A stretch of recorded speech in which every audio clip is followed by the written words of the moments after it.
Good morning everyone. आज हम लोग डिस्कस करेंगे डायरिया के बारे में।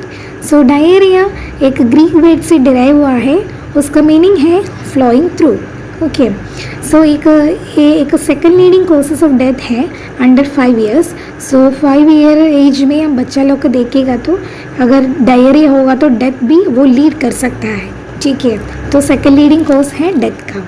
सो इसका कैरेक्टरिस्टिक्स फीचर देखेगा तो पैसेज ऑफ लूज और वाटरी स्टूल, इसमें जो स्टूल पास हो रहा है बहुत लूज हो जाएगा, नहीं तो वाटरी तरफ स्टूल पास होता है वो एक डे में 3 टाइम्स का ज़्यादा भी हो जाएगा, 3 टाइम्स के ऊपर हो जाएगा वाटरी स्टूल, नहीं तो लूज स्टूल पास होता है। इसका मेन कैरेक्टरिस्टिक्स फीचर है पैसेज ऑफ लूज और watery stool more than 3 times a day. ठीक है, एक डे में 3 टाइम्स का और ज़्यादा वो पास होता है हम लोग का स्टूल। ठीक है, सो ये क्या क्या हम लोग को लीड करेगा हम लोग को बॉडी में।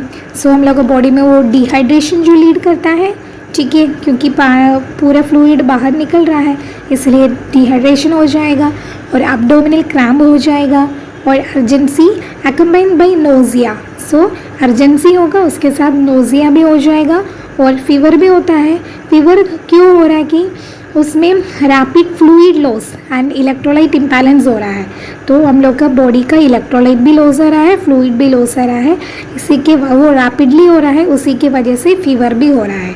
ठीक है, तो उसका इंट्रोडक्शन यही है। डायरिया एक ग्रीक वर्ड से डिराइव हुआ है, उसका मीनिंग है फ्लोइंग थ्रू और ये एक second leading cause of death है। अंडर 5 इयर्स का बच्चा हम लोग देखेंगे तो एक second leading cause of death भी हो सकता है और उसका कैरेक्टरिस्टिक्स फीचर है पैसेज ऑफ लूज और वाटरी स्टूल, वो more than 3 times a day occur करेगा। फिर वो क्या क्या करेगा, लीड करता है डिहाइड्रेशन हो जाएगा और एब्डोमिनल में क्रैम्प हो जाएगा और अर्जेंसी, उसके साथ नोजिया भी हो जाएगा और फीवर भी हो जाएगा क्योंकि rapid fluid and electrolyte loss. ठीक है, अभी देखेंगे इसका डेफिनेशन। सो डेफिनेशन में क्या बोल रहा है, अकॉर्डिंग टू WHO हम लोग, ठीक है, वर्ल्ड हेल्थ ऑर्गेनाइजेशन एक डेफिनेशन दिया है डायरिया का, यही है, diarrhoea is defined as a passage of unusual loose or watery stool which are usually passed more than 3 times in a 24 hours period. So according to WHO diarrhoea ऐसे define किया है, वो unusually loose और watery stool जो पास होता है वो usually 24 hours period में 3 टाइम्स का ज़्यादा वो पास हो जाएगा। unusual loose और watery stool वही है डायरिया। ठीक है, डायरिया अनयूजली लूज और वाटरी स्टूल पास हो रहा है वो एक डे में, नहीं तो 24 आवर्स पीरियड में 3 टाइम्स का ज़्यादा अगर अनयूजली लूज और वाटरी स्टूल पास हो गया तो उसको बोलता है डायरिया। ठीक है, अभी इसका देखेंगे क्या क्या कॉजेस है, किसकी वजह से हम लोग को डायरिया हो रहा है। तो पहले कॉज है वायरस। तो वायरस में क्या क्या वायरस आएगा, norovirus, enteric adenovirus, cytomegalovirus and rotavirus आ जाएगा। और बैक्टीरिया भी एक कोस करता है, उसमें आ जाएगा ई कॉली, एस्चेरिशिया कोलाई आ जाएगा। फिर पैरासाइट्स आ जाएगा, पैरासाइट्स में प्रोटोजोआ, अमीबा, हेलमिंथस लीड करता है डायरिया। और कोई मेडिसिन की वजह से भी हम लोग को डायरिया होता है, कोई एंटीबायोटिक्स की वजह से, एंटी कैंसरस ड्रग्स की वजह से, एंडासिस की वजह से और लैक्टोज इंटॉलरेंस की वजह से भी हम लोग का डायरिया लीड करता है। ठीक है, इसका मेन कॉजेस है virus, bacteria, parasite and some medicines, उसी की वजह से भी हम लोग का क्या हो रहा है, डायरिया हो रहा है। अभी देखेंगे इसका टाइप्स क्या क्या है। ठीक है, तो पहले टाइप है अक्यूट डायरिया। ओके, सो अक्यूट डायरिया में वो नाम से पता चलेगा वो ज़्यादा टाइम के लिए नहीं होगा। सो अक्यूट डायरिया में क्या होगा, सडन ऑनसेट होगा। ओके, जल्दी उसको सिम्टम्स दिखाई देगा बॉडी में। So frequent loose water stool, frequent में लूज वाटर स्टूल पास हो जाएगा और लेस देन 14 डेज में वो होगा। ठीक है, क्योंकि वो अक्यूट डायरिया है तो मोर देन 14 डेज में नहीं होगा और 14 डेज का अंदर वो ख़त्म हो जाएगा। फिर इसका कॉजेस क्या क्या होगा, अक्यूट डायरिया के कॉजेस है वो वायरल इन्फेक्शन के वजह से भी हो सकता है और बैक्टीरियल इन्फेक्शन की वजह से भी हो सकता है, नहीं तो कोई फूड पॉइजनिंग की वजह से और कोई मेडिकेशन का साइड इफ़ेक्ट्स का वजह से भी हम लोग का अक्यूट डायरिया हो सकता है। ठीक है, तो डायरिया का पहले टाइप है अक्यूट डायरिया, तो उसमें क्या होगा, सडन ऑनसेट में होगा। ठीक है। सडन ऑनसेट मीन्स सडनली उसको सिम्टम्स बॉडी में दिखाई देगा। और frequent loose water stool pass हो जाएगा फ्रीक्वेंटली, और कितना दिन रुकेगा, लेस दैन 14 डेज़ में हो जाएगा। और इसका क्या क्या कोजेस है, वायरल इन्फेक्शन के वजह से हो जाएगा, और बैक्टीरियल इन्फेक्शन के वजह से हो जाएगा, और फूड पॉइजनिंग के वजह से हो जाएगा, और कोई मेडिकेशंस का साइड इफ़ेक्ट्स का वजह से भी वो हो जाएगा। ठीक है, यही है पहला टाइप एक्यूट डायरिया। अभी देखेंगे इसका सेकंड टाइप, वही है परसिस्टेंट डायरिया। सो परसिस्टेंट है तो नाम में ही पता चलेगा हम लोग का परसिस्टेंट क्या है। ठीक है, तो it is a type of diarrhoea that start actually. So the actually वो स्टार्ट होता है एंड लास्ट फॉर 14 डेज और मोर।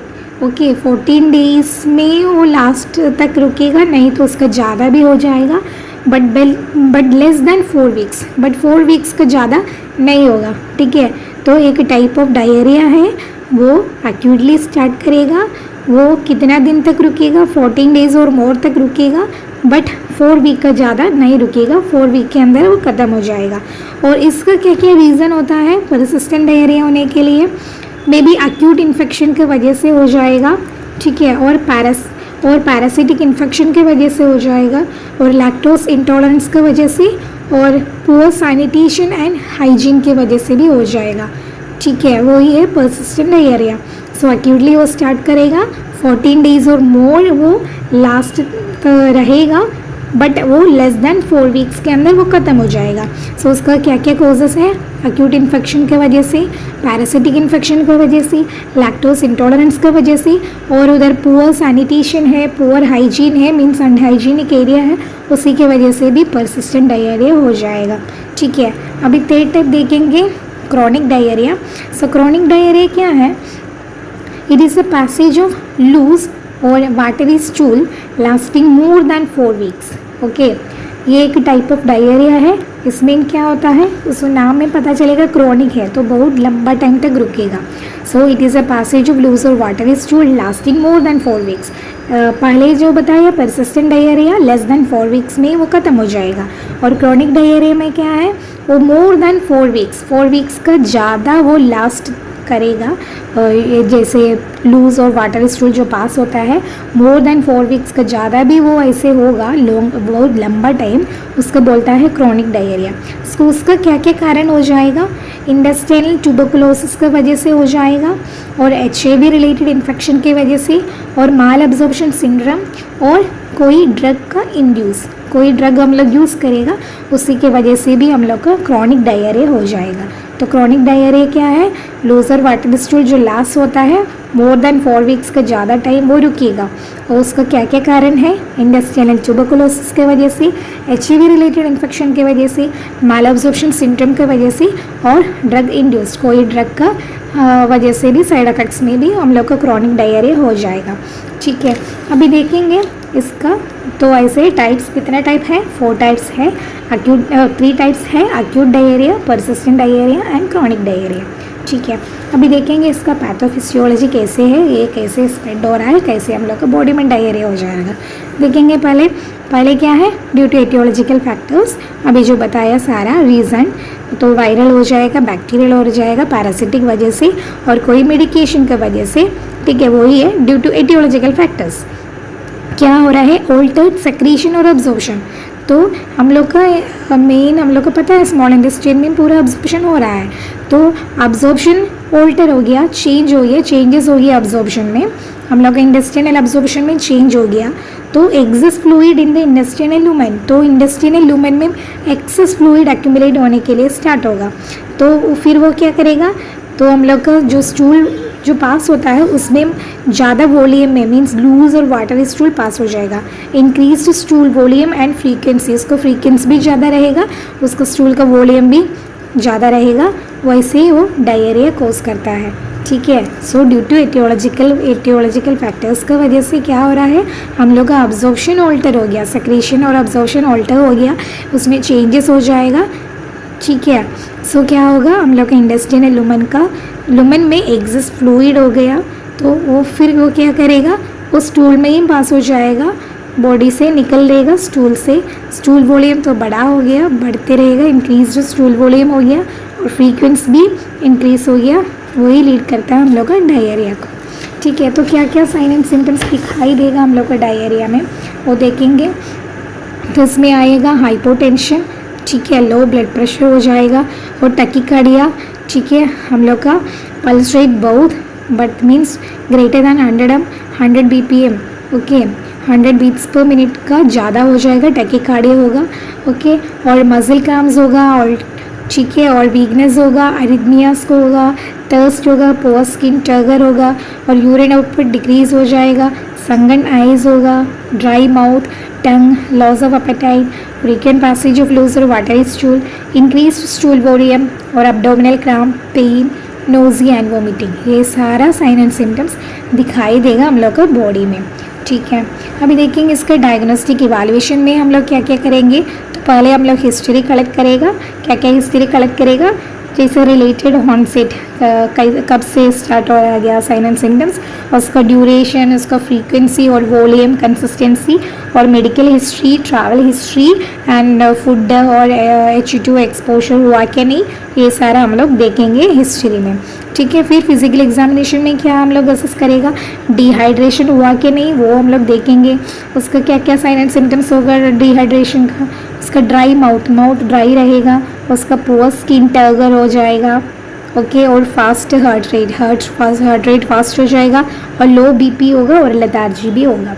फिर क्या क्या सिम्टम्स हम लोग देखेंगे, एब्डोमिनल इश्यूज हम लोग देखेंगे, एब्डोमिनल का टेंडरनेस देखेंगे, डिस्टेंशन देखेंगे और बाउल का साउंड भी हम लोग चेक करेगा, और कोई साइन ऑफ इन्फेक्शन का कोई साइन प्रेजेंट है वो हम लोग चेक करेगा, और इन्फ्लेमेशन है क्या नहीं वो हम लोग चेक करेंगे। सो इसमें फीवर हम लोग चेक करेंगे। So rectal examination of blood mucus का रेक्टल एग्जामिनेशन भी हम लोग करेंगे। ठीक है, फिर हम लोग ब्लड टेस्ट करेंगे, ब्लड टेस्ट में हम लोग CBC करेगा, okay, complete blood count check करेगा। सो उसमें इम्बैलेंस्ड इलेक्ट्रोलाइट दिखाई देगा। ठीक है, अभी हम लोग क्या क्या चेक करेगा। फिर नेक्स्ट है हम लोग का स्टूल टेस्टिंग। सो स्टूल भी हम लोग टेस्ट करेंगे। ठीक है, स्टूल हम लोग टेस्ट करेंगे और फ्लेक्सिबल जिग्मोइडस्कोपी एंड कॉलोनोस्कोपी भी करेगा हम लोग। एक 3 लाइटन ट्यूब है वो इंसर्ट करेगा हम लोग रेक्टम में, तो डिवाइस को एक टूल है वो अलो करेगा small samples of tissues from the colon, means एक 3 लाइटेड ट्यूब है वो हम लोग पहले रेक्टम में इंसर्ट करेगा, और वो डिवाइस में एक टूल है वो निकालेगा small portion of tissue from the colon. हम लोग का एग्जामिनेशन के लिए थोड़ा पोर्शन कॉलन से वो सैम्पल को निकाल देगा। ठीक है, तो एक डिवाइस है, तो थिन लाइटेड ट्यूब है वो हम लोग रेक्टम में इंसर्ट करेगा, वो ये सिग्मोइडस्कोपी एंड कॉलोनोस्कोपी भी करेगा हम लोग। ठीक है, फिर अपर एंडोस्कोपी भी कर सकता है। फिर क्या क्या आएगा, मैनेजमेंट है, तो मैनेजमेंट में मेडिकल मैनेजमेंट में हम लोग मैं तो बोला वायरस का, बैक्टीरिया का, पैरासाइटिक का और मेडिसिन, ये सारा का कोर्स का वजह से हम लोग का क्या होगा, डायरिया हो रहा है, तो उसका एंटीबायोटिक्स, तो बैक्टीरियल इन्फेक्शन हो रहा है तो हम लोग एंटीबायोटिक्स दे सकता है, और पैरासाइटिक इन्फेक्शन की वजह से हम लोग को क्या दे सकता है, एंटी पैरासाइट्स दे सकता है और प्रोबायोटिक्स भी दे सकता है। ठीक है, तो लेवोफ्लैक्सोसिन, सिप्रोफ्लैक्सोसिन एंटीबायोटिक्स में दे सकता है, निट्राजोक्सामाइड एंटी पैरासाइट्स में दे सकता है और प्रोबायोटिक्स भी दे सकता है। फिर डिहाइड्रेशन थेरापी हम लोग जो ORS सब लोग देता है वो दे सकता है, और फिर IV फ्लूइड्स हम लोग देखेंगे, अगर सीवियर डिहाइड्रेशन और शॉक होगा तो हम लोग IV फ्लूइड्स भी देता है, लाइक RLNS और 5% डेक्सट्रोज भी दे सकता है। ओके, फिर हम लोग को चिल्ड्रन में अगर लेस दैन 5 ईयर्स का बच्चा होगा तो हम लोग का सिंग सप्लीमेंट है, सिंग भी हम लोग सप्लीमेंट करता है, और लेस दैन 6 मंथ होगा तो उसका 100 mg पर डे देता है, और ग्रेटर दैन और इक्वल टू 6 मंथ का ज़्यादा बच्चा है एज है वो लोग को हम लोग 20 mg का देता है हम लोग सिंग सप्लीमेंट। फिर एंटी डायरियल ड्रग्स भी देता है, एंटी मोटिलिटी ड्रग्स देता है, एड्सोर्बेंस देता है, एंटी सेक्रेटरी ड्रग्स, प्रोबायोटिक्स, ये सारा हम लोग देखते हैं हम लोग का डायरिया को प्रिवेंट करने के लिए। ओके, फिर हम लोग का नर्सिंग डायग्नोसिस है, तो नर्सिंग डायग्नोसिस बनाएगा तो क्या क्या आएगा, risk for electrolyte imbalance related to excessive fluid and potassium loss के वजह से इलेक्ट्रोलाइट इम्बैलेंस हो जाएगा, ठीक है, तो एक एमसीपी बना सकता है। और डेफिशिएंट फ्लूइड वॉल्यूम हो जाएगा related to active fluid loss, और impaired skin integrity related to irritation from frequent loose stools and moisture, ठीक है। ऐसे बहुत सारा हम लोग का बना सकता है नर्सिंग डायग्नोसिस। तो प्रायोरिटी ये है इलेक्ट्रोलाइट इम्बैलेंस हम लोग का कम हो जाएगा और डेफिशिएंट फ्लूइड हो जाएगा और स्किन इंटीग्रिटी इम्पेयर्ड हो जाएगा, ये तीनों इसका प्रायोरिटी है एनसीपी बनाने के लिए, ठीक है। Thank you.